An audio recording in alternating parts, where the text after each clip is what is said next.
Welcome to research digital academy परिवार में आप सभी लोग का स्वागत है। पेन जीतो प्रतियोगिता में आज का जो तीसरा दिन है। आज तीसरा दिन है, 5 अक्टूबर डेट है और थर्ड दिन 5 बजे लाइव सेशन स्टार्ट होगा। तो स्टार्ट करने से पहले जो भी कंटेंट है, किसमें से क्वेश्चन आता है और किसमें से क्वेश्चन आएगा, तो वो पहले ही दे दिया जाता है, 10 बजे अपलोड कर दिया जाता है। तो आप लोग पहले कंटेंट जो है पढ़ लिया करें, उसके बाद उसी कंटेंट में से आप लोग को लाइव 5 बजे आप सभी लोग को जुड़ना है और उसी में से आपको क्वेश्चन प्रश्न दिया जाएगा। इसमें से जो भी जीतेगा उसको जो है पिन पुरस्कृत किया जाएगा। तो इसमें जो है आज हमारा जो है तीसरा दिन है, थर्ड दिन है। अब इसमें हम लोग एक दो फर्स्ट और सेकंड नवरात्र में स्टार्ट हुआ है, तो पहला दूसरा हो गया है और तीसरा दिन है। तो इसमें आज हम लोग देखेंगे इसका कंटेंट हम लोग को पढ़ना क्या क्या है। तो इसमें हम लोग को कल बता दिया गया था कल इसमें बता दिया गया था कि हमारे जो शिवम सर हैं, शिवम सर के द्वारा पहला जो है रोशन सर के द्वारा पहला लाइव हुआ था। उसके बाद सेकंड जो है शिवम सर के द्वारा हुआ था और थर्ड जो है आज का जो सेशन 5 बजे राज सर के द्वारा होगा। तो उनके द्वारा कल बता दिया गया था क्या क्या कल का जो टॉपिक रहेगा। तो पद की शपथ, पद की शपथ या प्रतिज्ञा। अब इसमें हम लोग चलिए स्टार्ट करते हैं, देखते हैं पद की शपथ और प्रतिज्ञा में। तो इसमें देखिए, पद की शपथ या प्रतिज्ञा की बात करेंगे। जैसे मान लीजिए राष्ट्रपति है, राष्ट्रपति जो है, राष्ट्रपति भारत के मुख्य न्यायमूर्ति, भारत के जो मुख्य न्यायमूर्ति हैं, भारत के जो मुख्य न्यायमूर्ति यानी कि जो जज होते हैं, उसकी अनुपस्थिति में या उच्चतम न्यायालय के जो सबसे उच्च न्यायाधीश जो होते हैं, उच्चतम न्यायालय के जो सबसे उच्च न्यायाधीश होते हैं, उनका ये शपथ दिलाते हैं राष्ट्रपति की। अगर राष्ट्रपति बनना है तो ये शपथ कौन दिलाएंगे? मुख्य न्यायमूर्ति या उच्चतम न्यायालय के जो सबसे श्रेष्ठ होते हैं, न्यायाधीश होते हैं, वो दिलाएंगे। उपराष्ट्रपति की बात करेंगे। उपराष्ट्रपति राष्ट्रपति या राष्ट्रपति द्वारा इस निमित्त कोई व्यक्ति होगा, या तो राष्ट्रपति रहेंगे या राष्ट्रपति द्वारा कोई निमित्त के द्वारा उनका उपराष्ट्रपति का शपथ दिलाया जाता है। उच्चतम न्यायालय, उच्चतम न्यायालय के न्यायाधीश की बात करेंगे। उच्चतम न्यायालय के न्यायाधीश अगर शपथ दिलाएंगे कौन? राष्ट्रपति या राष्ट्रपति द्वारा निमित्त नियुक्त कोई व्यक्ति, या तो राष्ट्रपति किसी को नियुक्त करेंगे या फिर राष्ट्रपति द्वारा किया जाएगा। तो जो उच्चतम न्यायालय के न्यायाधीश होंगे। राज्यपाल, राज्यपाल की बात, जो गवर्नर है, राज्यपाल की बात करेंगे। जो हमारे गवर्नर होते हैं, ये उच्चतम उच्च न्यायालय के मुख्य न्यायमूर्ति या उनकी अनुपस्थिति में, अगर वो नहीं रहते हैं, अगर वो एब्सेंट हैं, तो उच्च न्यायालय में उपलब्ध जो ज्येष्ठ, जो सबसे ज्येष्ठ होंगे, सबसे वरिष्ठ होंगे न्यायाधीश, वो दिलाएंगे राज्यपाल की नियुक्ति। आगे देखेंगे केंद्रीय मंत्रिपरिषद में राष्ट्रपति। देखिए, केंद्रीय मंत्रिपरिषद, अगर केंद्रीय मंत्रिपरिषद में अगर मंत्री हैं तो वो कौन दिलाएंगे? राष्ट्रपति। नियंत्रक महालेखा परीक्षक, जो कंपटीटर अटॉर्नी जनरल बोलते हैं, जिसको बोलते हैं कैग, ये जो है राष्ट्रपति या राष्ट्रपति द्वारा नियुक्त कोई व्यक्ति होगा, इनका जो है शपथ दिलाएंगे। संसद सदस्य, अगर संसद में कोई सदस्य है तो उनका शपथ कौन दिलाते हैं? राष्ट्रपति या राष्ट्रपति द्वारा निमित्त कोई व्यक्ति होगा। राज्य के विधायक, अगर राज्य के विधायक हैं तो राज्यपाल या राज्यपाल द्वारा नियमित कोई व्यक्ति होगा, या तो राज्यपाल होंगे या राज्यपाल द्वारा नियमित कोई व्यक्ति होगा। तो राज्य के मंत्री परिषद में मंत्री, अगर राज्य के मंत्री परिषद में मंत्री हैं तो उनका शपथ कौन दिलाते हैं? राज्यपाल दिलाते हैं। इसी में से क्वेश्चन जो है आप लोगों को 5 बजे लाइव सेशन में पूछा जाएगा कि राज्य के मंत्री परिषद में जो मंत्री शपथ कौन दिलाते हैं, तो आप लोग बताना होगा राज्यपाल। ठीक, ऐसे ही क्वेश्चन आएगा। उच्च न्यायालय के न्यायाधीश, अगर उच्च न्यायालय के न्यायाधीश है तो राज्यपाल या राज्यपाल द्वारा इस नियुक्त कोई व्यक्ति होगा। आगे देखते हैं अब आगे देखिए, ये हमारा जो है त्याग पत्र को संबोधन, जैसे अगर मान लीजिए राष्ट्रपति हैं, उपराष्ट्रपति हैं, राज्यपाल है, ये अपने पद पे हैं, तो त्याग पत्र किसको देंगे? अगर मान लीजिए पद को छोड़ना है, इनको जो है पद छोड़ना है, अगर अपने पद से छोड़ना है तो त्याग पत्र किसे दे के जाएंगे? इनको दे देते हैं। त्याग पत्र का संबोधन संबोधन अगर मान लीजिए राष्ट्रपति हैं, राष्ट्रपति, तो राष्ट्रपति किसे देंगे? त्यागपत्र किसको संबंधित? उपराष्ट्रपति को। उपराष्ट्रपति हैं तो किसे? राष्ट्रपति को। उच्चतम न्यायालय के न्यायाधीश, अगर उच्चतम न्यायालय के न्यायाधीश हैं, किसे? राष्ट्रपति को। राज्यपाल हैं तो राज्यपाल किसे देंगे? राष्ट्रपति को। उच्च न्यायालय के न्यायाधीश, उच्च न्यायालय के न्यायाधीश है, वो भी किसे देंगे? राष्ट्रपति को देंगे। लोकसभा का अध्यक्ष, अगर लोकसभा में अध्यक्ष हैं तो किसे देंगे? तो लोकसभा का जो उपाध्यक्ष होता है उसे उसे देंगे। आगे देखिए, आगे देखते हैं। लोकसभा का उपाध्यक्ष, एक होता है अध्यक्ष, एक होता है उपाध्यक्ष। अब लोकसभा का जो उपाध्यक्ष होगा, लोकसभा का जो उपाध्यक्ष होंगे वो किसे देंगे? लोकसभा का अध्यक्ष होंगे उनको। और लोकसभा अध्यक्ष किसे देंगे? लोकसभा उपाध्यक्ष को। लोकसभा उपाध्यक्ष लोकसभा अध्यक्ष को देते हैं और लोकसभा अध्यक्ष लोकसभा उपाध्यक्ष को देंगे। राज्यसभा के अगर उपसभापति हैं, उपसभापति हैं तो किसे देंगे? सभापति को देंगे। संसद के सदस्य, संसद के अगर आप सदस्य हैं, मेंबर हैं पार्लियामेंट के, तो राज्यसभा के सभापति या लोकसभा के जो अध्यक्ष होंगे उनको देंगे। विधानसभा का अध्यक्ष, अगर आप विधानसभा में अध्यक्ष हैं तो विधानसभा का उपाध्यक्ष जो भी होगा उनको देंगे। विधानसभा का अगर उपाध्यक्ष हैं तो विधानसभा के अध्यक्ष उनको देंगे आप। विधान परिषद के सभापति, अगर विधान परिषद के सभापति हैं तो जो उसमें उपसभापति होंगे उनको देंगे। आगे देखते हैं, विधान परिषद के उपसभापति सभापति को देंगे और जो उपसभापति होंगे किसे देंगे? सभापति को देंगे। लोक सेवा आयोग, जो लोक सेवा आयोग है उसको संघ आयोग, संयुक्त आयोग बोलते हैं। अगर उसके आप सदस्य हैं तो राष्ट्रपति को देंगे। लोक सेवा आयोग के अगर सदस्य हैं, राज्य आयोग, राज्य, तो राज्य के अगर राज्य स्तर पे हैं तो किसे देंगे? राज्य के राज्यपाल, राज्य के राज्यपाल को देंगे। तो ये रहा हमारा पद से संबोधन। अगर किसे, अगर आप पद छोड़ते हैं, पद अगर छोड़ते हैं तो त्याग पद किसे किसे देंगे? ध्यान रहे। उसके बाद पद की शपथ या प्रतिज्ञा, और उसके बाद त्याग पत्र का संबोधन। तो इसमें से क्वेश्चन जो है पूछा जाएगा। लाइव सेशन 5 बजे से, आप लोगों को याद रखिएगा। आगे चलते हैं। नेक्स्ट हमारा है 10 की घात। अगला है 10 की घात, 10th पावर। अब इसमें देखिए क्वेश्चन किस तरह से पूछा जाएगा। अब इसमें जो है मान लीजिए 10 की घात है, 10 की घात, तो 10 की घात 10 की घात 18 है तो इसको क्या बोला जाएगा? एक्सा। 10 की घात 15 है तो इसको बोला जाएगा पेटा। 10 की घात अगर पावर 12 है तो टेरा। 10 की घात 9 है तो गीगा। 6 है तो मेगा। और 3 है 10 की घात तो किलो। ये तो सबको पता है, 10 की घात 3 होगा तो किलो। 10 की घात 2 है तो हेक्टो। 10 की घात अगर 1 है यानी कि 10 है तो डेका होता है। उसके बाद 10 की घात -18 तो एटा होता है, एटो को आटो भी बोलते हैं इंग्लिश में। और 10 की घात अगर 15 है, -15 तो फेम्टो। 10 की घात -12 है तो पीको। और 10 की घात -9 है तो नैनो। 10 की घात -6 है तो माइक्रो। इसमें से क्वेश्चन बनेगा। आगे देखते हैं। इसके बाद 10 की घात -3, 10 की घात अगर -3 है तो मिली होगा। 10 की घात -2 है तो सेंटी होगा। और 10 की घात -1 है तो डीसी होगा।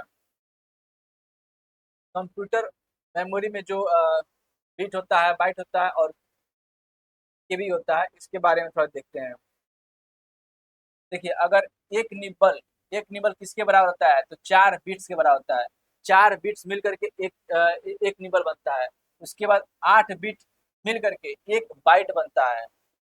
1 किलो बाइट में कितना बाइट होगा? तो 1024 बाइट। तो इस तरह का क्वेश्चन पूछा जाएगा कि 1 किलो बाइट में कितना बाइट होगा? तो 1024 बाइट। उसके बाद 1 मेगाबाइट, यानी कि इसको बोलते हैं 1 MB। एक एमबी में कितना होता है, तो 1024 किलो बाइट होगा। तो एमबी के बाद आता है गीगाबाइट। एक गीगाबाइट यानी कि एक जीबी। एक जीबी कितना होगा, तो 1024 मेगाबाइट होगा। उसके बाद जीबी के बाद आता है टीबी, टेराबाइट, जिसको बोलते हैं टेराबाइट। एक टेराबाइट में कितना होगा, तो 1024 गीगाबाइट होगा। उसके बाद टेराबाइट का आता है पेटाबाइट। एक एक पेटाबाइट में कितना टेराबाइट होगा, तो 1024 टेराबाइट। उसके बाद पेटाबाइट के बाद आता है एक्साबाइट। एक एक्साबाइट में कितना पेटाबाइट होगा, तो 1024।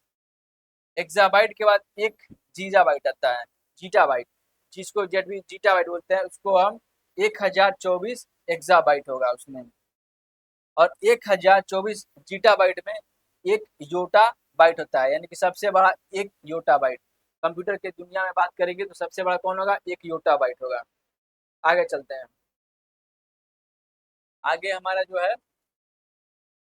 पुरस्कार संबंधित है, ठीक है, इसको देखेंगे। भारत रत्न विजेता अगर भारत रत्न सबसे पहले किसको मिला है, तो चंद्रशेखर वेंकट रमन 1954। फिर चक्रवर्ती राजगोपालाचारी को मिला है 1954 में। डॉक्टर सर्वपल्ली राधाकृष्णन को मिला है 1954 में। उसके बाद सर मोक्षगुंडम विश्वेश्वरैया, इनको मिला है 1955 में। डॉक्टर भगवान दास, इनको मिला है 1955 में। जवाहरलाल नेहरू 1955 में इनको मिला है। गोविंद वल्लभ पंत 1957 में इनको मिला है। उसके बाद महर्षि डॉक्टर घोड़ो केशव कर्वे 16वें जन्मदिन पर इनको मिला है 1958 में। डॉक्टर विधान चंद्र राय 1961 में इनको मिला है। उसके बाद बात करेंगे पुरुषोत्तम दास टंडन 1961 में इनको मिला है। 1961 में मिला है भारत रत्न। डॉक्टर राजेंद्र प्रसाद, ये देखिए डॉक्टर राजेंद्र प्रसाद को मिला है 1962 में भारत रत्न। उसके बाद जाकिर हुसैन, ये राष्ट्रपति थे, इनको मिला है 1963 में। भारत रत्न इनको मिला है 1963 में। उसके बाद बात करते हैं डॉक्टर पांडुरंग वामने काने, इनको मिला 1963 में। Doctor Pandu doctor Pandurang doctor Pandurang Vamane Kane, इनको मिला है 1963 में भारत रत्न। उसके बाद लाल बहादुर शास्त्री इनको मरणोपरांत, इनका मरने के बाद दिया गया था 1966 में। इंदिरा गांधी जो है 1971 में इनको मिला था भारत रत्न। फिर उसके बाद वराहगिरी वेंकट गिरी 1975 में भारत रत्न मिला था। उसके बाद कुमार स्वामी कामराज, इनको मरणोपरांत दिया गया था 1976 में, 1976। मदर टेरेसा को मिला था 1980 में। आचार्य विनोबा भावे, इनको भी मरणोपरांत दिया गया था 1983 में, 1983। खान अब्दुल गफ्फार को जो भारत रत्न दिया गया था 1987 में दिया गया था। फिर मरुथुर गोपालन रामचंद्रन, इनको मरणोपरांत दिया गया था 1988 में। उसके बाद डॉक्टर भीमराव अंबेडकर मरणोपरांत इनको भी दिया गया था भारत रत्न 1990 में। आगे देखते हैं। आगे हम देखते हैं भीमराव अंबेडकर के बाद नेल्सन मंडेला को जो है भारत रत्न कब दिया गया था, तो नेल्सन मंडेला को भारत दिया गया था 1990 में। फिर उसके बाद सरदार वल्लभ भाई पटेल, इनको भी मरणोपरांत दिया गया था 1991 में। फिर मोरारजी देसाई, पाकिस्तान का शीर्ष सम्मान निशान पाकिस्तान को बुलाता है, इनको मिला था 1991 में। राजीव गांधी, इनको भी मरणोपरांत दिया गया था 1991 1991। मौलाना अबुल कलाम आजाद 1992 में इनको मिला था। JRD टाटा, इनको मिला था 1992 में। सत्यजीत रे, इनको मिला था 1992 में। और एपीजे अब्दुल कलाम को मिला था 1997 में इनको भारत रत्न मिला था। अरुणा आसफ अली, इनको मरणोपरांत दिया गया था 1997 में। आगे देखते हैं गुलजारी लाल नंदा इनको भी मरणोपरांत दिया गया था कब, 1997 में। उसके बाद MS सुब्बुलक्ष्मी, इनको मिला था 1998 में भारत रत्न। उसके बाद चिदम्बरम सुब्रमण्यम, इनको मिला था 1998 में भारत रत्न, याद रखेंगे। तो ये भारत रत्न से हो गया। अब हम देखते हैं आगे कौन कौन है। इसके बाद 1998 के बाद 1998 के बाद आपका आते हैं जयप्रकाश नारायण, तो जय मरणोपरांत दिया गया था जयप्रकाश नारायण को 1998 में ही। जयप्रकाश नारायण को जो मरणोपरांत दिया गया था तब 1998 में। उसके बाद पंडित रविशंकर, ये उनको दिया गया था 1999 में। प्रोफेसर अमर्त्य सेन को दिया गया था 1999 में। उसका गोपीनाथ बोरदोलोई, ये इनको मरणोपरांत दिया गया था 1999 में। उस्ताद बिस्मिल्लाह खान को दिया गया था 2001 में। लता मंगेशकर को मिला है 2001 में मिला है। उसके बाद भीमसेन जोशी 2009 में इनको मिला था। चिंतामणि नागेश रामचंद्र राव, इनको 2014 में मिला था भारत रत्न। सचिन तेंदुलकर को मिल चुका है, जो क्रिकेटर हैं। सबसे कम, ये क्वेश्चन बहुत पूछता है अक्सर कि सबसे कम उम्र में, सबसे कम आयु में भारत रत्न पाने वाले कौन व्यक्ति हैं? ये 2014 में पाए थे सचिन तेंदुलकर। अटल बिहारी वाजपेयी को मिला है 2015 में भारत रत्न। मदन मोहन मालवीय, इनको मिला है 2015 में। क्या नानाजी देशमुख, इनको मरणोपरांत दिया गया था कब? 2019 में। प्रणब मुखर्जी जो है 2019 में इनको भी भारत रत्न दिया गया है। उसके बाद लास्ट भूपेन हजारिका, जो इनको मरणोपरांत दिया गया था 2019 में। तो इसको याद रखेंगे। अब चलते हैं आगे, पद्म पुरस्कार देखते हैं। भारत रत्न हो गया, अब पद्म पुरस्कार से देखते हैं।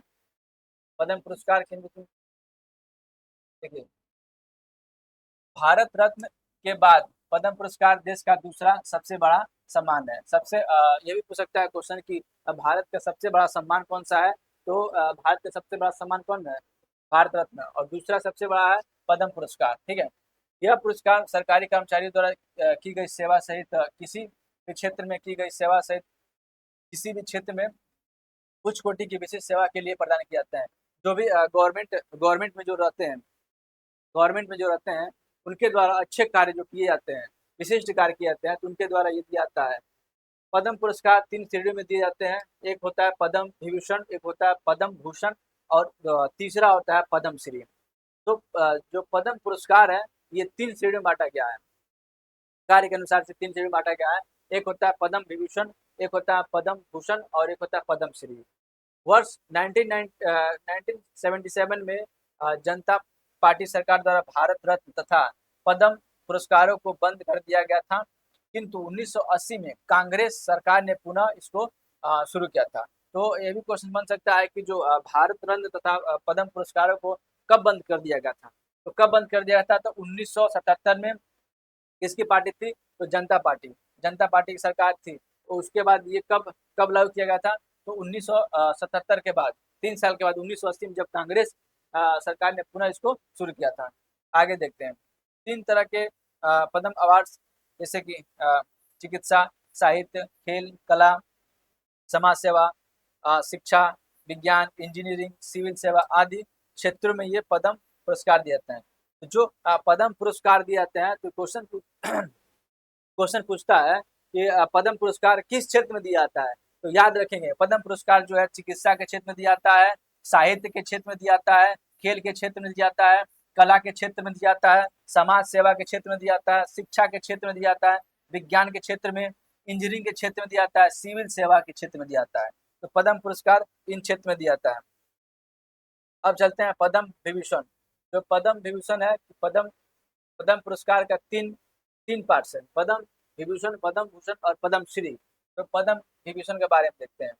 जो पद्म विभूषण है,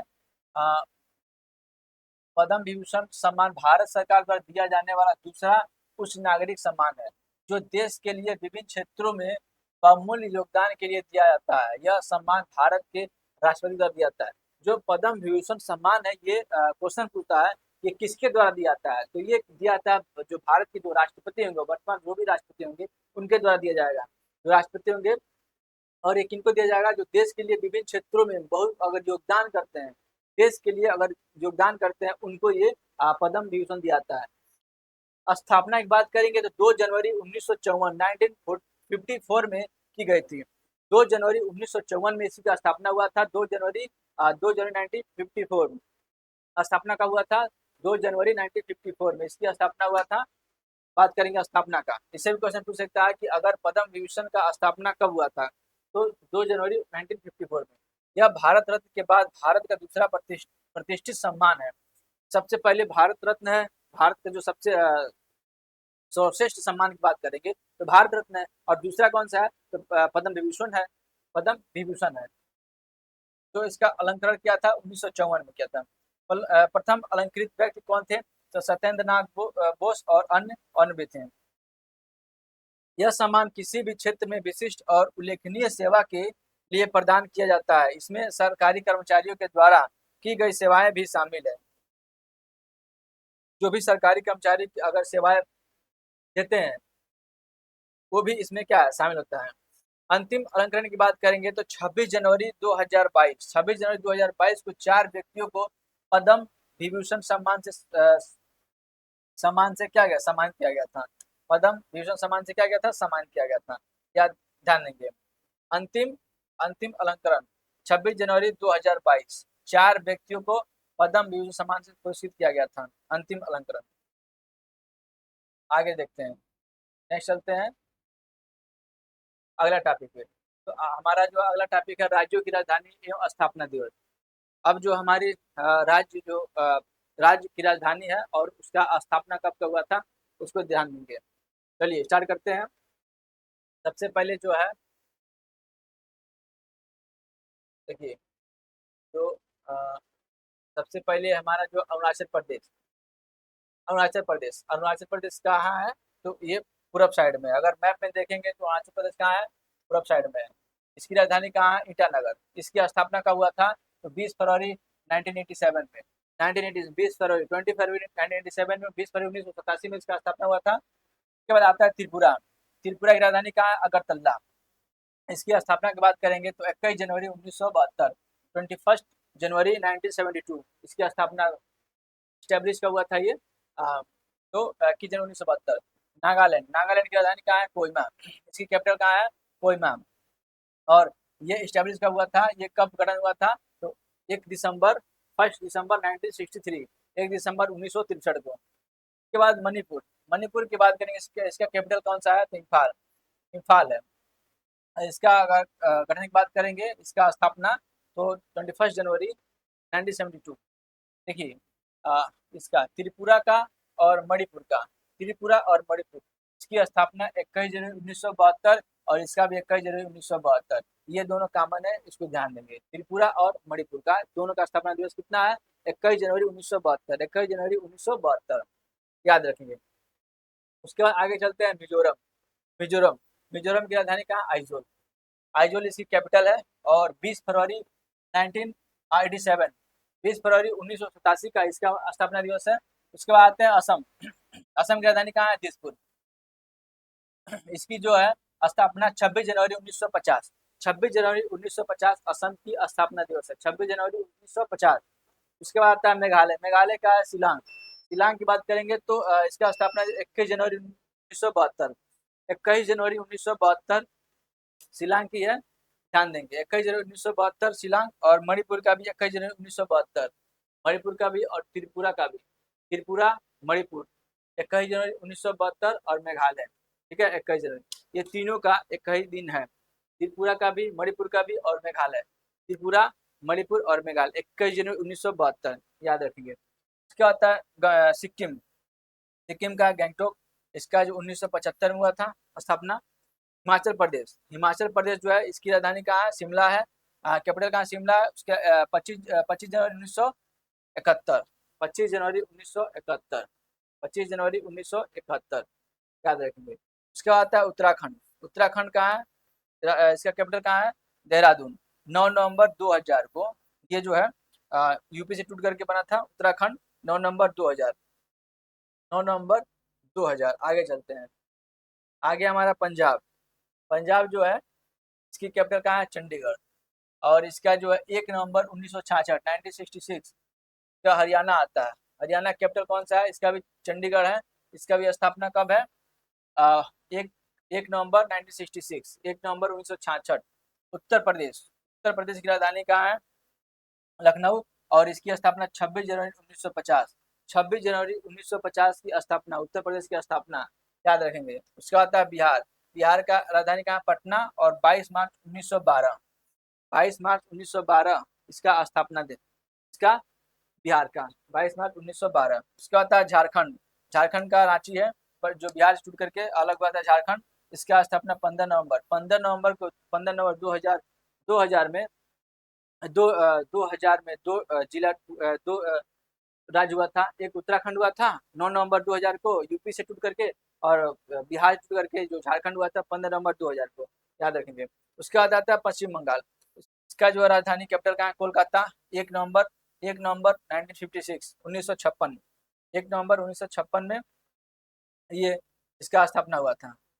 आगे चलते हैं, बात करते हैं उड़ीसा। उड़ीसा की राजधानी कहाँ है, भुवनेश्वर। उड़ीसा की भुवनेश्वर, इसकी जो है 26 जनवरी 1950। 26 जनवरी 1950, देखिए 26 जनवरी 1950 इसका भी है, और 26 जनवरी 1950 आगे बताएं उत्तर प्रदेश का भी है, याद रखेंगे। 26 जनवरी 1950 उत्तर प्रदेश और उड़ीसा, उत्तर प्रदेश और उड़ीसा 26 जनवरी 1950 दोनों का सेम स्थापना दिवस है। क्या आता है मध्य प्रदेश। मध्य प्रदेश का कहाँ है, राजधानी भोपाल। ये जो है 1 नवंबर 1956, 1 नवंबर 1956 मध्य प्रदेश और पश्चिम बंगाल, ये दोनों याद रखेंगे। ये दोनों का स्थापना दिवस कितना है, 1 नवंबर 1956। 1 नवंबर 1956, देखिए 1 नवंबर 1956 मध्य प्रदेश का है, और 1 नवंबर 1956 पश्चिम बंगाल का भी है, तो याद रखेंगे। उसके बाद है छत्तीसगढ़। छत्तीसगढ़ जो है इसकी राजधानी कहाँ है, रायपुर। 1 नवंबर 2000, 1 नवंबर 2000, और 1 नवंबर 2000 को कौन अलग हुआ था, तो यूपी से टूट करके उत्तराखंड हुआ था 1 नवंबर 2000 को, और ये छत्तीसगढ़ भी है, दोनों याद रखेंगे। उसका आता है राजस्थान। राजस्थान का राजधानी कहाँ है, कैपिटल जयपुर। 30 मार्च 1949, 1949, 30 मार्च 1949 इसका स्थापना दिवस। आगे चलते हैं, नेक्स्ट हमारा आगे है उत्तराखंड हो गया, गुजरात। गुजरात की बात करेंगे तो गुजरात की राजधानी कहाँ है, गांधीनगर। गुजरात की राजधानी कहाँ है, गांधीनगर, और इसका स्थापना 1 मई 1960, 1960, 1 मई 1960, 1 मई 1960, 1960। क्या था महाराष्ट्र। महाराष्ट्र की राजधानी कहाँ है, कैपिटल मुंबई। 1 मई 1960 इसका भी याद रखेंगे।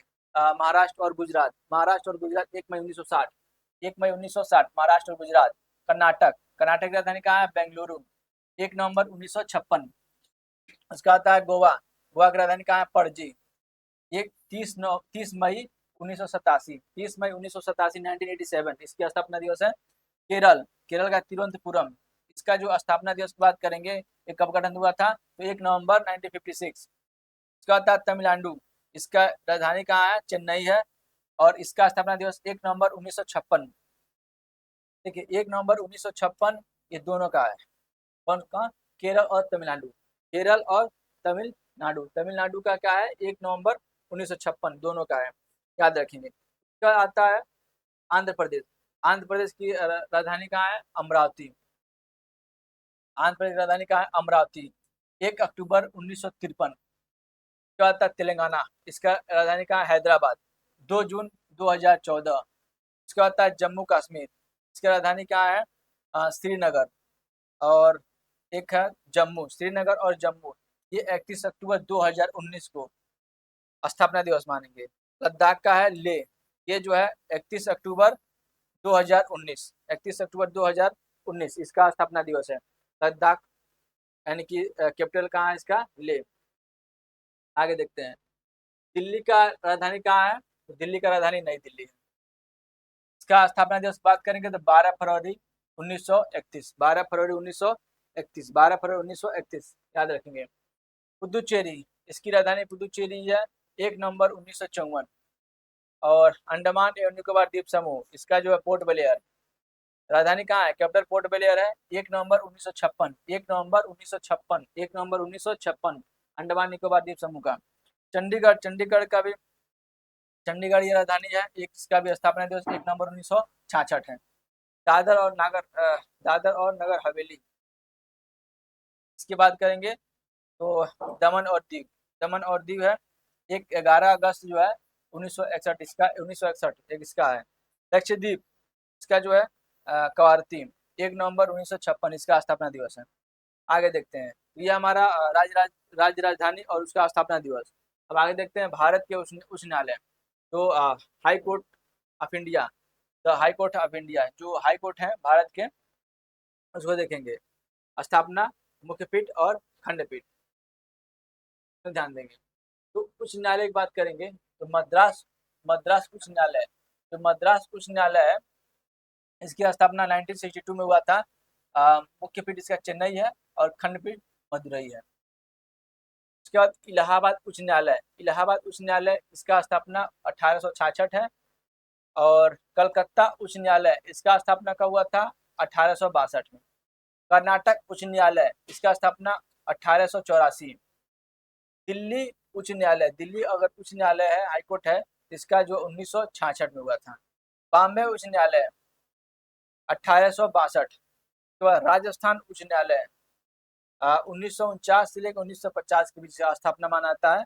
मध्य प्रदेश उच्च न्यायालय ये जो है 1956। उसका हिमाचल प्रदेश उच्च न्यायालय ये जो है 1971, हिमाचल प्रदेश। इसका जो अगर खंडपीठ की बात करेंगे तो शिमला है। उसके बाद पटना उच्च न्यायालय, पटना उच्च न्यायालय जो है 1948 1948 पटना उच्च न्यायालय। जम्मू और कश्मीर और लद्दाख, जम्मू कश्मीर और लद्दाख की बात करेंगे तो 1928 1928 में इसका जो है स्थापना है। उड़ीसा उच्च न्यायालय 1948। आगे देखते हैं। अब जो है इसमें देखेंगे गुजरात उच्च न्यायालय, इसका स्थापना कब हुआ था? तो 1960 में। आंध्र प्रदेश उच्च न्यायालय इसका स्थापना 2019 में। तेलंगाना का 2019 में। केरल का 1956 में। झारखंड उच्च न्यायालय 2000। उसके बाद उत्तराखंड उच्च न्यायालय 2000। उसके बाद पंजाब एवं हरियाणा उच्च न्यायालय 1966। छत्तीसगढ़ उच्च न्यायालय 2000। सिक्किम उच्च न्यायालय 1975 1975। मेघालय उच्च न्यायालय 2013। उसके बाद मणिपुर उच्च न्यायालय 2013। उसके बाद त्रिपुरा जो उच्च न्यायालय 2013 2013। ये जो तीनों याद रखेंगे, ये 2013 में ही है, मेघालय, मणिपुर और त्रिपुरा। आगे देखते हैं। आगे हमारा है साइंस। कल बहुत लोगों ने कमेंट किया था कि साइंस जो अदर अदर जो कुछ जुड़ना चाहते हैं, जैसे मान लिया नीट के हैं तो वो भी उनको भी जो है पुरस्कार में पेन चाहिए, तो भी कमेंट किए थे कि हमारे लिए भी कुछ क्वेश्चन है, तो उनके लिए भी कुछ साइंस के क्वेश्चन ऐड किए हैं। अगर वो भी अगर इस सेशन से अगर जुड़ते हैं तो 2 4 10 पेन तो भी पुरस्कार में ले जाएंगे। तो उनके लिए आइए आइए साइंस क्वेश्चन देखते हैं। हमारा ब्लड से है, ब्लड रुधिर से है। रुधिर परिसंचरण, जो ब्लड सर्कुलेशन की बात करेंगे तो इसकी खोज किसने किया था? तो विलियम हार्वे ने। कब किया था? 1628 ईस्वी में, 1628 1628 में। मानव शरीर में कौन सी रक्त कोशिकाएं संक्रमण से शरीर की रक्षा करती है? अगर मान लीजिए कोई बीमारी, संक्रमण है, इन्फेक्शन है, तो कौन सी रक्त कोशिकाएं हैं, ब्लड वेसल्स है, जो हमको सेफ्टी काम करती है, सुरक्षा काम करती है? ये है WBC, वाइट ब्लड कार्सेल्स, ये श्वेत रक्त कणिकाएं। उसके बाद वृद्धावस्था में व्यक्ति के रक्तदाब में जो ब्लड प्रेशर होता है, समानतः क्या परिवर्तन हो जाता है? जब आदमी धीरे धीरे वृद्धावस्था में जाता है तो रक्तदाब क्या होता है? बढ़ जाता है। ठीक है। उसके बाद एक सामान्य व्यक्ति के रक्त का औसत जो पीएच मान अगर जो बात करेंगे कितना होता है, तो 7.4 7.4 होता है, याद रखेंगे 7.4 होता है। इसमें से क्वेश्चन बन सकता है कि मान लीजिए अगर सामान्य व्यक्ति का रक्त का पीएच मान कितना होता है, तो आपको बताना होगा 7.4। उसके बाद आता है श्वेत रुधिर कणिका, जो व्हाइट ब्लड सेल्स हैं, का प्रमुख कार्य कौन सा है? इनका जो प्रमुख कार्य कौन सा है? तो शरीर की प्रतिरक्षा करना है। उसके बाद जो WBC काम यही होता है, शरीर की जो रोग प्रतिरोधक क्षमता को क्या करना, बढ़ाना और उसका शरीर का रक्षा करना। रुधिर के जमने में मुख्यतः किस खनिज की आवश्यकता होती है? अगर जो हमारा खून है, ब्लड है, अगर जमने में मुख्यतः किस खनिज की आवश्यकता है, किस मेटेरियल की आवश्यकता पड़ेगी? तो कैल्शियम, कैल्शियम Ca++ है। जो रेड ब्लड है, रेड ब्लड कार्सेल्स, लाल रक्त कणिकाएं, जो RBC है, शरीर के किस अंग में नष्ट होती हैं? तो ये जा करके जो एस्पिरिन होता है, प्लीहा छन्नी की तरह होता है, जा करके वहां पे ये नष्ट RBC क्या होता है? नष्ट हो जाता है। ये क्वेश्चन एग्जाम में पूछता है कि जो RBC लाल रक्त कणिकाएं है, शरीर के किस अंग में नष्ट होती है? तो प्लीहा में। रक्त किस प्रकार का उत्तक है, किस प्रकार का टिश्यू है? अगर हम ब्लड की बात करेंगे तो जो ब्लड है किस प्रकार का, किस टाइप ऑफ टिश्यू, तो blood blood is which type of tissue, किस प्रकार का है? तो तरल संयोजी उत्तक, फ्लूइड कनेक्टिव टिश्यू, इसको फ्लूइड कनेक्टिव टिश्यू बोलेंगे। मनुष्य का औसत जो ब्लड प्रेशर होता है, रक्तचाप कितना होता है? तो ये वैल्यू याद रखेंगे, 120 120 120 अपान 80, 120/80, 120/80 mmHg, ये इसका मात्रक है। mmHg इसका मात्रक है। अगर इसका वैल्यू पूछेंगे तो इसका मात्रक के साथ बताएंगे हम, mmHg, ये नहीं कि kg लिखते हैं। तो mmHg इसका मात्रक होता है। रक्त का थक्का बनने की प्रक्रिया में थ्रोम्बिन एंजाइम के कारण जो फाइब्रिनोजिन का फाइब्रिन में परिवर्तन होता है। के बाद देखेंगे रक्त का थक्का बनने के समय होने वाली जो अभिक्रियाएं, जब हाथ कट जाए या पैर कट जाए तो जहाँ पे ब्लड का थक्का जमता है तो ऐसे नहीं जम जाता है, उसका एक प्रक्रिया होता है। उस प्रक्रिया देखिए कैसे होता है। थ्रोम्बोप्लास्टिन मिल करके किसके साथ, प्रोथ्रोम्बिन और कैल्शियम, कैल्शियम जो है कौन सा मटेरियल है, बहुत ही जरूरी है कैल्शियम, अगर नहीं रहेगा तो नहीं बनेगा। ये तीनों मिल करके तीनों क्या निर्माण करेंगे, थ्रोम्बिन का। क्या निर्माण करेंगे, थ्रोम्बिन का। कौन, थ्रोम्बोप्लास्टिन और प्रोथ्रोम्बिन, थ्रोम्बोप्लास्टिन और प्रोथ्रोम्बिन और कैल्शियम मिलकर थ्रोम्बिन बनेंगे। फिर उसके बाद थ्रोम्बिन और फाइब्रिनोजेन, ये दोनों मिलेगा, फाइब्रिनोजेन और थ्रोम्बिन, ये बनाएगा फाइब्रिन। और ये फाइब्रिन मिल करके किससे, रुधिराणु, जो कार्पसेल्स होते हैं, ये वेसल्स होते हैं, रुधिराणु, इसके साथ मिल करके रक्त का थक्का बन जाएगा। ठीक है, अब चलते हैं आगे।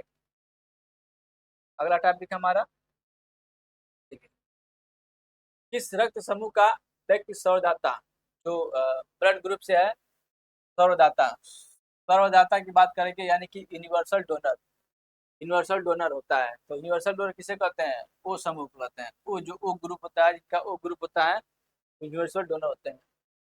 ये भी रक्त वर्ग, जो ये भी जो वर्ग है का व्यक्ति किसी भी रक्त वर्ग के व्यक्ति का रक्त ले सकता है, इसलिए इन्हें सार्वभौमिक सार्वभौमिक प्राप्तकर्ता, यूनिवर्सल रिसीवर कहा जाता है। तो इसमें दो प्रकार का क्वेश्चन जो है अक्सर पूछता है, यूनिवर्सल डोनर से और यूनिवर्सल रिसीवर से। यूनिवर्सल डोनर आपका ओ होता है और यूनिवर्सल रिसीवर होता है, ए बी होता है। ए बी जो ग्रुप जिनका ब्लड होता है वो किसी का भी ब्लड क्या सकते हैं, ले सकते हैं, क्योंकि वो यूनिवर्सल रिसीवर होते हैं। उसके बाद हीमोग्लोबिन मानव रक्त में पाया जाने वाला पदार्थ है, जिसका प्रमुख कार्य ऑक्सीजन का परिवहन करना है। जो हीमोग्लोबिन होता है ये हमारे शरीर में पाया जाता है, लेकिन इसका काम क्या है, जो ऑक्सीजन जाता है हमारे शरीर में उसे क्या करता है, परिवहन करने का, ट्रांसपोर्टेशन काम करता है। इसको ट्रांसपोर्टेशन काम में हीमोग्लोबिन का काम करता है, इसको ट्रांसपोर्ट काम भी बोलते हैं। RH, जो RH फैक्टर होता है का नाम किस जंतु से संबंधित है, तो ये बंदर से, ये जो बंदर से है सबसे पहले लिया गया था RH फैक्टर को, तो बंदर से संबंधित है। रक्त समूह AB को सार्वभौमिक ग्राही क्यों माना जाता है, क्योंकि रक्त समूह जो AB में प्रतिरक्षी जो एंटी एंटीबॉडी है नहीं पाए जाते हैं। यदि एक पिता का रक्त वर्ग ए है और माता का रक्त वर्ग ओ है, तो उनकी संतान का रक्त वर्ग कौन सा हो सकता है, या तो ए होगा या तो ओ होगा। ठीक है, या तो ए होगा या तो ओ होगा। यदि एक पिता का रक्त वर्ग अगर ए है और माता का रक्त जो ब्लड ग्रुप अगर ओ है, फादर का ब्लड ग्रुप ए है और मदर का ब्लड ग्रुप ओ है, तो नेसेसरी ए और ओ दोनों तो हो नहीं सकता है, या तो जो उनका जो संतान होगा या तो ए होगा ब्लड ग्रुप उसका, या तो फिर ओ होगा। आगे देखते हैं। आगे हमारा रुधिर प्लाज्मा में प्रतिरक्षी प्रोटीन्स जो एंटीबॉडी है किसके कारण निर्मित होता है, तो लिम्फोसाइट, जो लिम्फोसाइट होता है, रुधिर प्लाज्मा में प्रतिरक्षी प्रोटीन्स किसके कारण होता है, तो लिम्फोसाइट। आगे देखते हैं। आगे हमारा है रुधिर के प्रतिजनन, प्रतिजन जो एंटीजेंस होता है, एंटीजेंस, रुधिर के एंटीजेंस क्या होते हैं?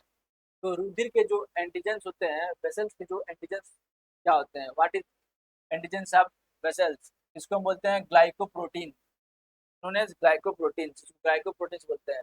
कौन सी कोशिका प्रतिरक्षी एंटीबॉडी का उत्पादन करती है? कौन सी कोशिका एंटीबॉडी का उत्पादन करती है? Which tissue produce antibody? Which tissue produce antibody? Lymphocyte B, lymphocyte B जो होता है एंटीबॉडी जो है का उत्पादन करता है।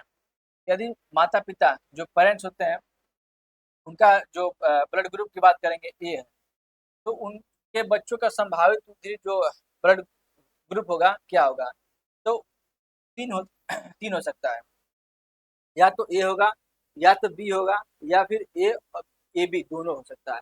यानी कि तीनों में से तीनों संभावनाएं होती हैं। अगर माता पिता जो पेरेंट्स का जो ब्लड ग्रुप ए बी है, पेरेंट्स का जब ए बी है, माता का भी ए बी है और पिता का भी ए बी है, तब उसमें जो संतान होगा अगला, तो उसमें तीन संभावनाएं देखेंगी, या तो ए होगा, या तो बी होगा, या फिर ए बी होगा।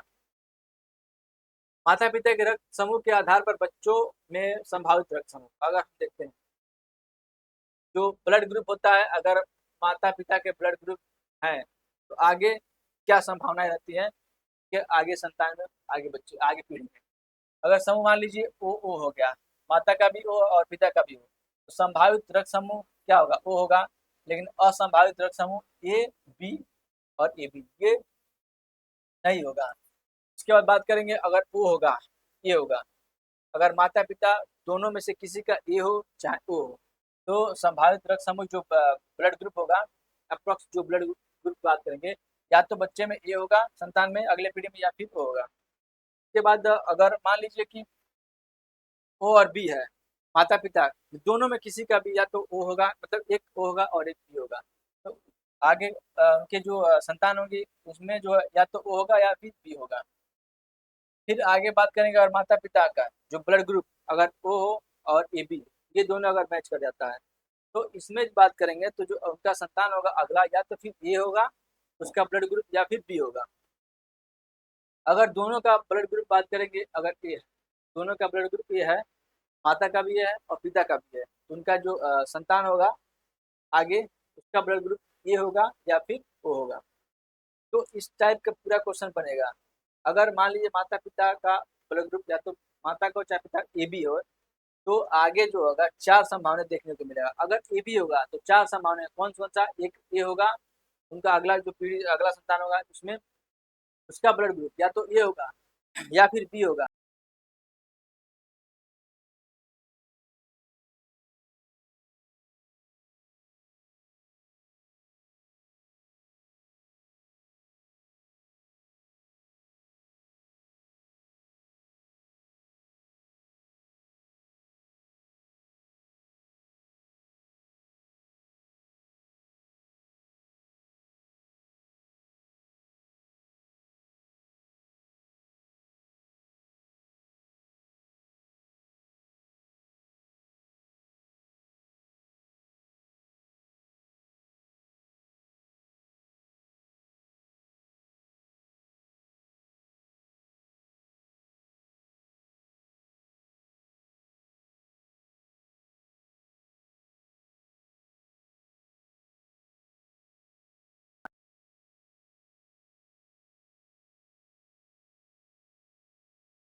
डिस्कनेक्ट हो गया था। आगे चलते हैं। तो हम बता रहे थे, अगर माता पिता का अगर ब्लड ग्रुप या तो ए होगा या फिर बी होगा, माता या पिता दोनों में से किसी का अगर, तो उसमें अगला जो पीढ़ी होगा, अगला संतान में चार संभावनाएं देखने को मिलता है।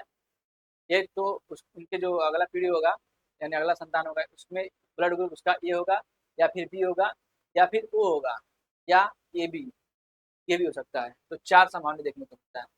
अगर माता पिता में, अगर माता या पिता को किसी का भी ए और ए बी होगा, तो वहाँ पे तीन संभावनाएं देखने को मिलता है, या तो ए होगा या फिर बी होगा या फिर ए बी होगा।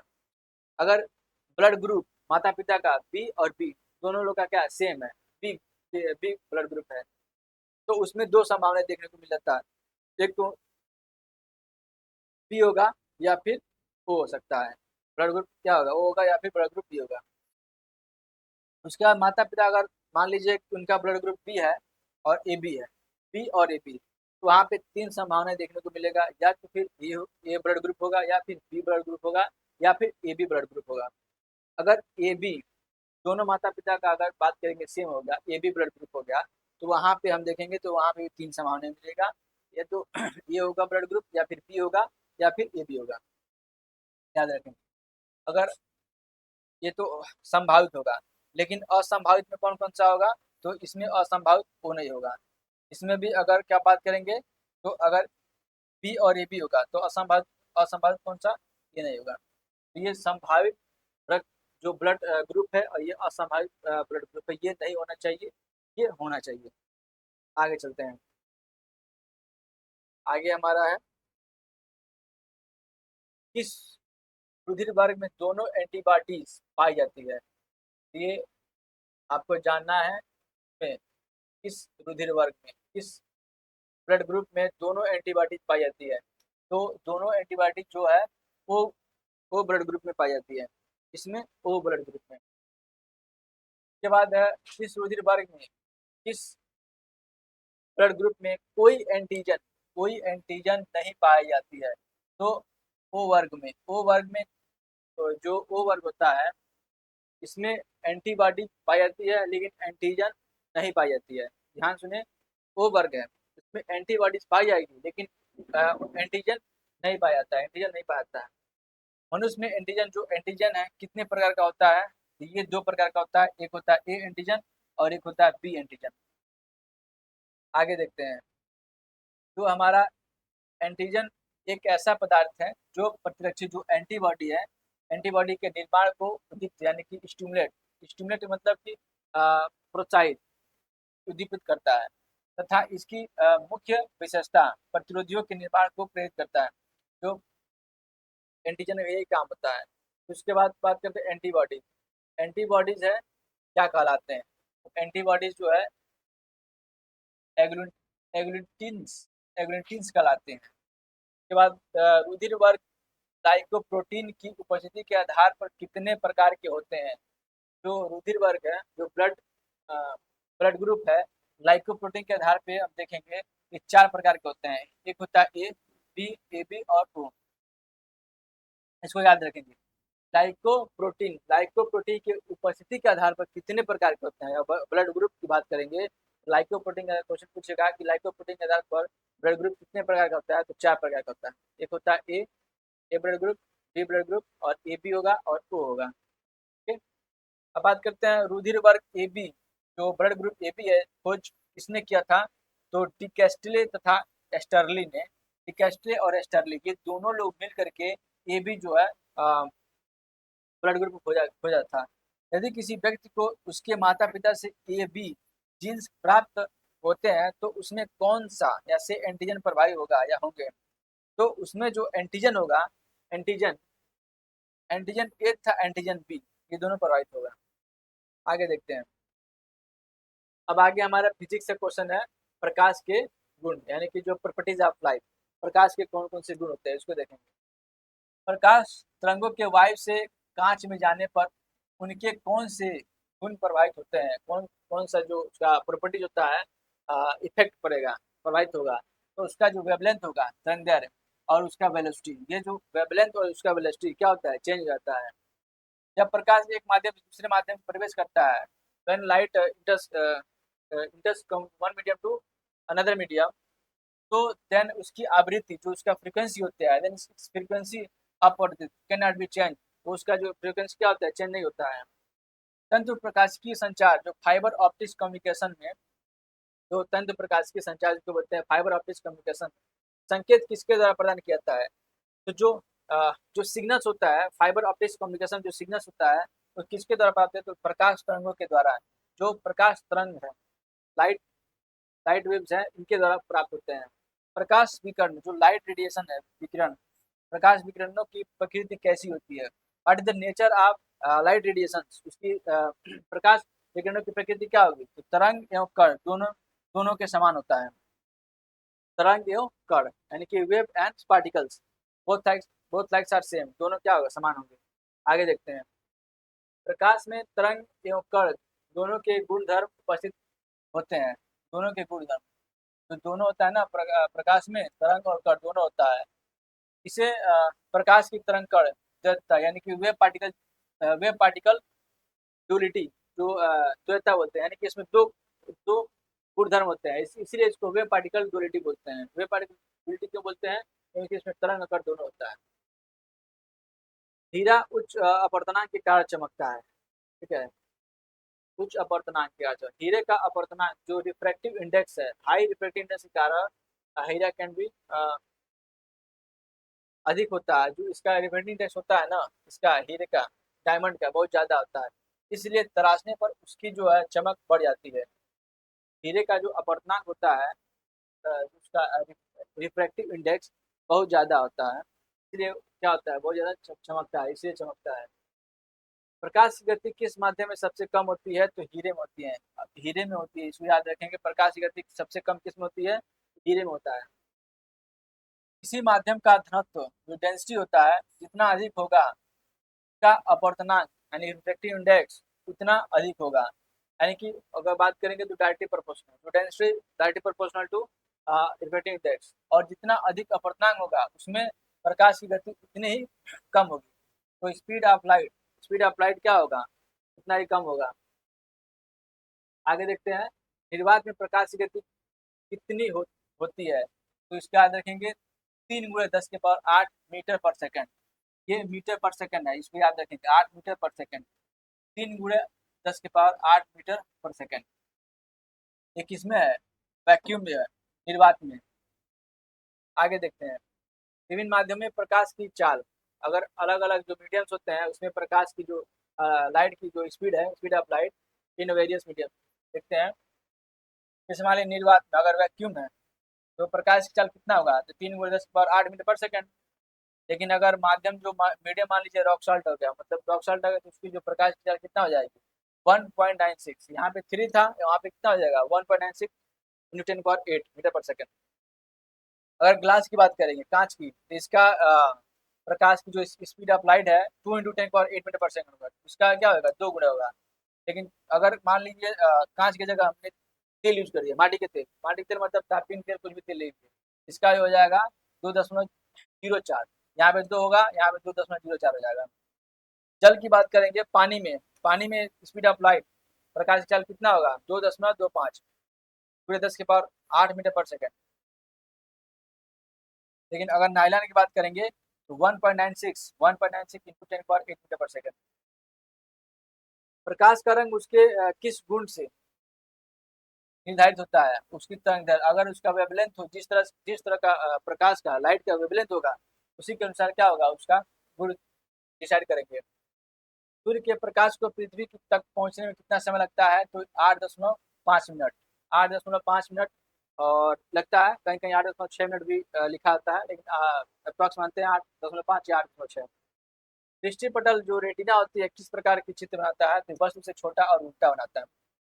जो रेटिना होती है, आँख की जो रेटिना होती है, उसमें जो हमारा जो चित्र बनता है जा करके, वो क्या होता है, वस्तु से छोटा और उल्टा बनता है। आगे देखते हैं, चंद्रमा से आने के बाद प्रकाश पृथ्वी तक कितने समय में पहुंचता है। अगर मान लें चंद्रमा से आने के बाद प्रकाश पृथ्वी तक कितने समय में पहुंचेगा, तो 1.3 सेकेंड, 1.3 सेकेंड में पहुंचता है। सूर्य का प्रकाश सूर्य का जो प्रकाश है पृथ्वी तक किस रूप में पहुंचता है, अगर हम बात करेंगे तो हमारी पृथ्वी जो पहुंचता है किस रूप में पहुंचता है, तो उष्मा विकिरण जो हीट रेडिएशन के माध्यम के रूप में पहुंचता है पृथ्वी पर। सूर्य का जो प्रकाश है, जो सनलाइट है, वो heat radiation in the form of heat radiation. Okay. प्रकाश का जो वेग है सर्वाधिक किस माध्यम में होता है, तो निर्वात में। याद रखेंगे, जो प्रकाश का जो वेग होगा, स्पीड होगा, इसमें सबसे ज्यादा होगा, तो वैक्यूम में सबसे ज्यादा होगा, क्योंकि वैक्यूम में ज्यादा कोई पार्टिकल्स होता नहीं, इसलिए ज्यादा होगा। निर्वात में प्रकाश का संचरण किस प्रकार होता है? अगर निर्वात में प्रकाश का संचरण बात करें किस प्रकार का होता है, तो विद्युत चुम्बकीय तरंगे के रूप में। ऐसी वस्तुएं जिनका स्वयं का प्रकाश नहीं होता है वो क्या कहलाती हैं? अप्रदीप्त वस्तुएं। इसको नॉन ल्यूमिनस ऑब्जेक्ट्स बोलते हैं। Non luminous object. प्रकाश में रंगों का परिवर्तन क्यों होता है? अगर हम बात करेंगे रंगों का जो परिवर्तन होता है क्यों होता है, तो विभिन्न प्रकार जो उनका तरंगदैर्घ्य होता है, कि आगे हम बताए थे, अभी तरंगदैर्घ्य पे डिसाइड करता है उसका परिवर्तन, उसका गुण डिसाइड करता है प्रकाश का। तो तरंगदैर्घ्य जैसे होगा उसका परिवर्तन उसी कलर में उसका डिसाइड करेंगे। किसी अपारदर्शी वस्तु जो ओपेक ऑब्जेक्ट का रंग प्रकाश के उस रंग पर निर्भर करता है जिस रंग को वह वस्तु परिवर्तित करती है। आंख में वर्ण दर्शन जो कलर विजन होता है आंख में किसकी उपस्थिति से प्रभावित होता है, तो ये शंकु कोशिका जो कौन सेल्स होते हैं, कौन सेल्स की उपस्थिति से जो कलर विजन होता है। लाइटिंग जो त्वरित होता है यानी कि बिजली बिजली चमकना की गर्जन आवाज से पहले ये दिखाई देती है, क्यों? क्योंकि प्रकाश की गति ध्वनि की गति की अपेक्षा बहुत तेज होती है। प्रकाश की गति ध्वनि की गति की अपेक्षा बहुत तेज होती है, यानी कि जब बिजली चमकता है तो बिजली पहले दिखाई देगा, उसके बाद हमें क्या होता है, आवाज नहीं होता है गड़गड़ गड़गड़ गड़गड़ उसके बाद। तो ये ऐसा क्यों होता है? क्योंकि प्रकाश की गति क्या होती है, उससे तेज होती है, इससे हमको दिखाई देता है। किसी तारे का रंग क्या दर्शाता है? का अगर किसी तारे का रंग कम मध्यम है तो उसका तापमान टेम्परेचर को बताता है, अगर कम है तो उसका टेम्परेचर कम है, अगर ज्यादा चमक रहा है तो उसका टेम्परेचर वो ज्यादा है, तो टेम्परेचर को दर्शाता है, तापमान को। आगे देखते हैं। प्रकाश संश्लेषण की क्रिया में प्रकाश संश्लेषण की क्रिया में किस प्रकार ऊर्जा का रूपांतर, हाँ, ऊर्जा का जो रूपांतर होगा, एनर्जी का ट्रांसफर किस प्रकार होता है? प्रकाश अगर प्रकाश संश्लेषण हो रहा है, फोटोसिंथेसिस, जब प्रोसेस ऑफ फोटोसिंथेसिस जो ऊर्जा का जो एनर्जी का रूपांतर ट्रांसफॉर्मेशन ऑफ एनर्जी प्रकार होगा, तो प्रकाश ऊर्जा से रासायनिक ऊर्जा जो लाइट एनर्जी है, light energy is to change to chemical energy. Light energy किसमें चेंज होती है? केमिकल एनर्जी में। प्रकाश से रासायनिक ऊर्जा में। हरे पत्तों वाला जो पौधा लाल प्रकाश में देखने पर किस रंग का दिखाई देगा? अगर हरे पत्तों वाला पौधा है, लाल प्रकाश में उसको देखेंगे ये काला हो जाएगा। क्या बात है? जो लाल और हरा का जो मिक्सचर होता है ये काला हो जाता है। सूर्य की ऊर्जा का स्रोत, source source of energy of sun. अगर सन ऊर्जा का स्रोत की बात करेंगे तो परमाणु संलयन, इसका न्यूक्लियर फ्यूजन। न्यूक्लियर फ्यूजन जो परमाणु संलयन के वजह से जो है इसका जो सूर्य की ऊर्जा का स्रोत होता है। वायुमंडल में प्रकाश के विसरण का क्या कारण है? अगर प्रकाश का जो विसरण हो रहा है, रिफ्लेक्शन हो रहा है वायुमंडल में, तो ये होता है धूल कणों की उपस्थिति। अगर धूल कण है तभी उसका विसरण प्रकाश वायुमंडल प्रकाश का विसरण हो रहा है, अगर नहीं होते हैं तो नहीं होता। कौन सी परिघटना यह निर्णय लेने में सहायक होती है कि प्रकाश एक अनुप्रस्थ तरंग है, यानी कि ट्रांसवर्स वेव है? ट्रांसवर्स वेव, तो ये कौन सी बताता है? ये पोलराइजेशन, ध्रुवण बताता है। पोलराइजेशन बताता है कि जो प्रकाश प्रकाश क्या है, एक अनुप्रस्थ तरंग है, अनुदैर्घ्य तरंग नहीं है। दूरस्थ खगोलीय पिंडों और कृत्रिम उपग्रहों के वेग को मापने के लिए डापलर प्रभाव, जो डापलर इफेक्ट का उपयोग किया जाता है। किसको? दूरस्थ मतलब दूर खगोलीय पिंड है और कृत्रिम उपग्रह, जो भी कृत्रिम उपग्रह है और बहुत दूर खगोलीय पिंड है उसका डापलर इफेक्ट प्रयोग करके उसको मापते हैं। स्पष्ट दृष्टि जो क्लियर विजन की न्यूनतम दूरी, ये अक्सर एग्जाम पूछता है, ये 25 सेंटीमीटर होता है। ये जो है 25 सेंटीमीटर, ये एग्जाम में अक्सर एग्जाम पूछता रहता है कि अगर हमको कम न्यूनतम दूरी क्या होगा जिसमें स्पष्ट चीजें हम देख सकते हैं, तो 25 सेंटीमीटर। ओके। पूर्ण सूर्य ग्रहण के समय सूर्य को नंगी आंखों से देखने से आंखों को क्षति पहुंचती है। इसके लिए सूर्य की कौन सी किरणें उत्तरदायी है? क्यों? जो अल्ट्रावायलेट जो जब सूर्य ग्रहण होता है तो उस सूर्य ग्रहण में क्या होता है, अल्ट्रावायलेट रे निकलती हैं। तो उस अल्ट्रावायलेट रे में डायरेक्ट हम सन को नहीं देख सकते हैं, क्योंकि हमारी आंखों क्या होती है, अल्ट्रावायलेट रे से क्या होती है, हानि पहुंचती है, इसे डायरेक्ट नहीं देख सकते हैं। आगे देखते हैं। आगे क्या है? विभिन्न रंगों की वेवलेंथ। अगर हम विभिन्न रंगों की डिफरेंट टाइप्स ऑफ विभिन्न रंगों की अगर तरंग वेवलेंथ बात करेंगे, जैसे कलर है और तरंग। अगर मान लीजिए बैगनी है, जो वायलेट वायलेट है, इसका जो तरंगदैर्घ्य की बात करेंगे तो 4100 एंगस्ट्रॉन से लेकर के 4460 एंगस्ट्रॉन होगा। नीला या जामुनी इंडिको की बात करेंगे, इसका जो 4460 से 4650 एंगस्ट्रॉन। आसमानी को बोलेंगे ब्लू, इसका हो जाएगा 4650 से 5000 एंगस्ट्रॉन होगा। हरे रंग का वेवलेंथ की बात करेंगे तो 5000 एंगस्ट्रॉन से 5700 एंगस्ट्रॉन होगा।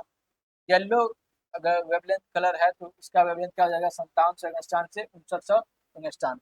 नारंगी जो ऑरेंज होता है, इसका वेवलेंथ की बात करेंगे तो 5900 एंगस्ट्रॉन से लेकर के 6500 एंगस्ट्रॉन होगा। लाल जो सबसे ज्यादा वेवलेंथ होता है किसका, तरंगदैर्घ्य सबसे ज्यादा किसका होता है, तो लाल का होता है। बस ये दोनों याद रखेंगे, एक इसका और एक इसका, बैगनी और लाल का। एग्जाम में अक्सर ये पूछता है इसका तरंगदैर्घ्य कितना होगा, तो 6200 एंगस्ट्रॉन से लेकर के 7600 एंगस्ट्रॉन होता है। और सबसे कम किसका होता है, बैगनी का होता है, 4100 से लेकर के 4460 होता है। आगे देखते हैं जो लाल रंग की तरंगदैर्घ्य सबसे, हाँ देखिए हमने बताया है। उसके बाद प्रकाश के संदर्भ में कणिका सिद्धांत का जो प्रतिपादन किसने किया था, तो न्यूटन के द्वारा किया गया था। कणिका सिद्धांत किसके, न्यूटन के द्वारा। समय के सूक्ष्म अंतर का सटीक रूप से मापन करने हेतु किस यंत्र का उपयोग किया जाता है, ये होता है क्वार्ट्ज क्लॉक। क्वार्ट्ज क्लॉक के माध्यम से समय का एकदम सटीक जानकारी दिया जाता है, मापन किया जाता है। ऑप्टिकल फाइबर का प्रयोग मुख्यतः किस क्षेत्र में किया जाता है, तो सूचनाओं के संचार में किया जाता है। जो कम्युनिकेशन के क्षेत्र में ऑप्टिकल फाइबर का यूज किया जाता है। What is the use of optical fibre, तो optical fibre use in communication field, okay, याद रखेंगे। आगे देखते हैं, आगे हमारा है, हाँ, प्रकाश सजावट के लिए विसर्जन लैंपों में किस गैस का प्रयोग किया जाता है, तो प्रकाश सजावट के लिए विसर्जन लैंप, जो इमर्जन लैंप्स, जो इमर्जन लैंप होते हैं, किस गैस का प्रयोग किया जाता है, तो उसमें जो नियान गैस होते हैं उसका अच्छा जलता है, इसे उसका उपयोग करते हैं। एक इलेक्ट्रॉनिक पुंज को फास्फोरस कोटेड पर्दे पर फोकस करके प्रतिबिंब जो इमेज है पर्दे पर प्रदर्शित करना क्या कहलाता है, तो ये रास्टर स्कैन कहलाता है। Raster scan, raster scan. जब लाल, नीले तथा हरे प्रकाश का पुंज एक स्थान पर पड़ता है तब प्रकाश का रंग कैसा प्रकट, कौन कौन सा, लाल, नीला और हरा। लाल, नीला और हरा, ये हो जाएगा सफेद। ये एग्जाम में भी इम्पोर्टेंट होता है, ये अक्सर एग्जाम में पूछता रहता है, इसको याद रखेंगे। जब लाल, नीला और हरा प्रकाश का जो पुंज एक स्थान पड़ता है तो प्रकाश का रंग कैसा हो जाता है, तो सफेद हो जाता है। सर्वप्रथम प्रकाश का जो वेग मापने का श्रेय किस वैज्ञानिक को प्राप्त है, तो ओले क्रिश्चियन रोमर। सिंपल इसको रोमर भी याद ऐसे याद रखते हैं। पूरा नाम इनका है ओले क्रिश्चियन रोमर। 1644 से 1710 ईस्वी तक ये कहाँ के रहने वाले थे, डेनमार्क के रहने वाले थे। अब आगे देखते हैं, आगे विभिन्न रंगों की वस्तुओं का विभिन्न रंगों के प्रकाश में देखने पर परावर्तित रंग। अगर मान लीजिए वस्तु का जो मूल रंग है सफेद है, अगर सफेद प्रकाश में क्या होगा, सफेद होगा। लाल है तो सफेद प्रकाश में देखेंगे तो लाल ही होगा। हरा है तो हरा ही होगा। नीला है नीला ही होगा। पीला है तो पीला ही होगा, क्योंकि सफेद प्रकाश देख रहे हैं। लेकिन वही लाल प्रकाश में देखेंगे, सफेद का क्या हो जाएगा, लाल हो जाएगा। लाल का क्या हो जाएगा, लाल ही रहेगा। लेकिन हरा लाल में क्या हो जाता है, काला हो जाता है। उसके बाद नीला काला हो जाएगा। पीला ये भी काला हो जाएगा। तो फाइनली अगर वस्तु का मूल रंग अगर देखेंगे जो भी हो, लेकिन लाल प्रकाश में देखेंगे या तो लाल होगा या तो काला होगा। अगर ऑप्शन में आएगा तो मार देंगे, गलत नहीं होगा। हरे प्रकाश में देखेंगे अगर वस्तु का मूल रंग क्या होगा, सफेद, लाल, हरा, नीला, पीला होगा। लेकिन हरे प्रकाश में देखने पर सफेद का हरा हो जाएगा, लाल का लाल, हरा काला होता है, और हरा का हरा ही रहेगा। नीला का काला हो जाएगा, क्योंकि नीला और हरा में काला बन जाता है। तो इसका पीला और लाल, हरा, पीला और हरा मिलकर के येलो एंड ग्रीन मिलकर क्या हो जाएगा, काला हो जाएगा। पीले प्रकाश में देखेंगे तो सफेद जो येलो होगा येलो ही होगा। लेकिन जो रेड कलर होगा वो क्या हो जाएगा, काला हो जाएगा। और जो ग्रीन कलर होगा ये भी ब्लैक हो जाएगा। और ब्लू होगा ये भी ब्लैक हो जाएगा। लेकिन जो येलो होगा ये तो पीले प्रकाश में येलो ही होगा। नीला प्रकाश बात करेंगे, ब्लू, ब्लू लाइट में, तो अगर सफेद व्हाइट लाइट है, व्हाइट अगर मूल चाहे तो इसका नीला ही होगा। और लाल है तो काला हो जाएगा। हरा है, हरा है तभी काला हो जाएगा। और नीला है तो नीला ही रहेगा। लेकिन पीला है तभी काला हो जाएगा। तो इस तरह का क्वेश्चन में अगर सेम वस्तु का मूल रंग सेम है, अगर दूसरा कलर रहता है, अगर सेम कलर है सेम होगा, अगर नहीं पूछाएगा तो उसको काला मार देंगे, ठीक है, तो ये सही हो जाएगा। आगे देखते हैं। आगे हमारा रसायन विज्ञान से संबंधित महत्वपूर्ण खोजें एवं खोज करता है। देखिए, अब बात करते हैं खोजे और महत्वपूर्ण खोज करता है कौन, किसने क्या क्या खोज किया है। इलेक्ट्रॉन की खोज की बात करेंगे तो 1896 में इलेक्ट्रॉन की खोज हुआ था। ये किसके द्वारा किया गया था, तो जे थॉमसन के द्वारा किया गया था। न्यूट्रॉन की बात करेंगे तो 1932 1932 में चैडविक के द्वारा किया गया था, जेम्स चैडविक। पॉइट्रॉन 1932 में। तीनों आपसे पूछा था इलेक्ट्रॉन, इलेक्ट्रॉन, न्यूट्रॉन और पॉइट्रॉन। पॉइट्रॉन की बात करेंगे तो 1932 में। 1932 में किसके द्वारा, कार्ल एंडरसन, कार्ल एंडरसन के द्वारा, पूरा नाम बताएंगे, कार्ल एंडरसन। परमाणु क्रमांक जो एटॉमिक नंबर है, ये मोज़ेक द्वारा किया गया था, परमाणु क्रमांक मोज़ेक द्वारा किया गया था। उसके बाद द्रव्यांश संरक्षण का नियम 1789 में लेबोरेटरी द्वारा किया गया था। गुणित अनुपात का नियम की बात करेंगे तो डाल्टन द्वारा किया गया था। सापेक्षता का सिद्धांत, सापेक्षता का सिद्धांत की बात करेंगे किसके द्वारा किया गया था, 1905 में आइंस्टीन, एल्बर्ट आइंस्टीन के द्वारा। उसके बाद द्रव्यमान ऊर्जा संबंध, द्रव्यमान ऊर्जा संबंध 1905 में किया गया था, ये भी आइंस्टीन के द्वारा ही किया गया था। गैसों का विसरण नियम, ये किया गया था ग्राहम, ग्राहम के द्वारा। चार्ल्स का नियम किया गया था, ये बताया गया था चार्ल्स बेल के द्वारा। आधुनिक आवर्त सारणी 1913, आधुनिक आवर्त सारणी 1913 की बात करेंगे तो ये किया था मोसले। और परमाणु क्रमांक, ये दोनों याद रखेंगे, परमाणु क्रमांक और आवर्त सारणी। आधुनिक मॉडर्न आवर्त सारणी की बात कर रहे हैं, मॉडर्न आवर्त सारणी किसके द्वारा, मोसले के द्वारा किया गया था। फिर उसके बाद तिर्यक नियम, ये डाबराइनर के द्वारा किया गया था। क्वांटम सिद्धांत 1906 में किया गया था, मैक्स प्लांक, मैक्स प्लांक जो थे क्वांटम सिद्धांत का खोज किया था। उसके बाद बात करेंगे क्लोरीन। देखिए, जो क्लोरीन है इसके खोजकर्ता कौन है, तो इसके खोजकर्ता सीले हैं। समस्थानिक, इसके खोजकर्ता कौन है, सोडी है। भारी जल, जो भारी जल है इसके यूरे हैं। हीलियम, हीलियम खोज किसने किया था, लापियर। ऑक्सीजन, ऑक्सीजन खोज किसने किया था, प्रिस्टले एवं सीले। ये अक्सर जो है ये एग्जाम में पूछता है, ऑक्सीजन का, ऑक्सीजन का पूछता है किसने किया था, तो प्रिस्टले और सीले के द्वारा किया गया था। सोडियम, ये डेवी के द्वारा किया गया था खोजकर्ता। और पोटेशियम, सोडियम पोटेशियम दोनों डेवी के द्वारा किया गया था। उसके बाद रेडियम, ये भी एग्जाम में पूछता रहता है, ये भी इंपॉर्टेंट है। रेडियम खोज किसने किया था, तो क्यूरी दंपति, मैडम क्यूरी के द्वारा किया गया था। आगे देखते हैं, आगे है थोरियम। थोरियम की खोज किसने किया था, तो वर्जिलियस, वर्जिलियस के द्वारा किया गया था, वर्जिलियस। यूरेनियम, ये भी इंपॉर्टेंट है, इसमें तीनों इंपॉर्टेंट है। ये जो है यूरेनियम किसके द्वारा, तो क्लेप्रोथ, क्लेप्रोथ के द्वारा यूरेनियम का खोज किया गया था।